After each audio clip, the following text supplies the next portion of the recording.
Teman-teman, kali ini saya akan menjelaskan konsep perlindungan income.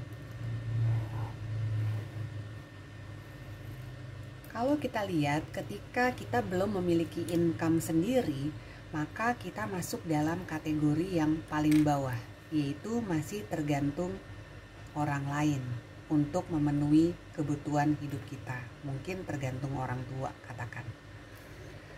Sejalan waktu kita sudah memiliki income sendiri dan kita bisa memenuhi kebutuhan hidup sendiri, maka mungkin level ekonomi kita naik menjadi level pas, ngepas gitu ya, untuk membiayai kebutuhan hidup kita sendiri. Seiring waktu ketika karir kita meningkat, bisnis kita berkembang, maka bukan hanya kita mampu membiayai hidup kita sendiri, tetapi kita juga bisa membiayai keluarga kita, bahkan kita juga bisa membiayai saudara jauh ataupun orang lain.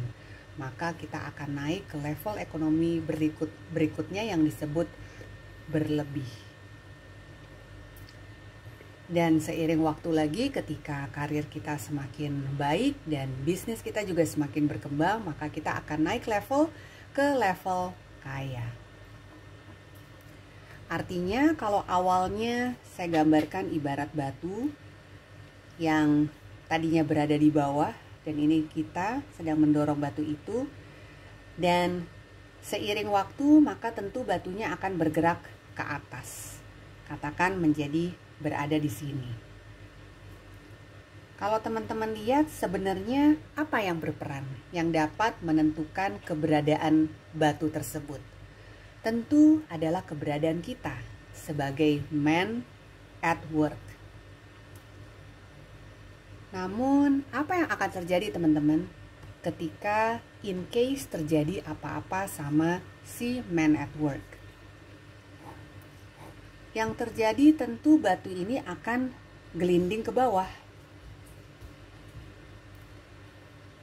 Lalu sudah pasti level ekonomi kita bisa kembali merosot. Namun ada solusinya teman-teman.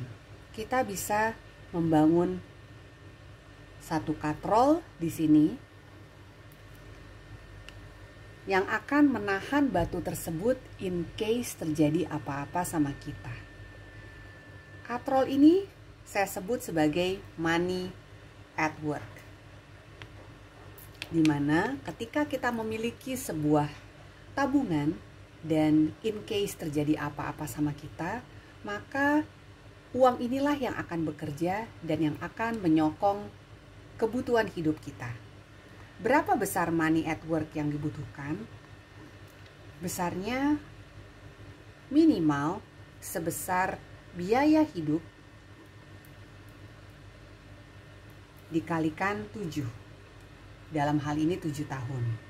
Jadi sebagai contoh, kalau biaya hidup teman-teman ya termasuk biaya makan, rumah, cicilan, biaya entertainment, liburan, asuransi kesehatan dan sebagainya, katakan 20 juta per bulan atau 240 juta per tahun, maka jika dikalikan 7 dapatlah angka 1,68 miliar.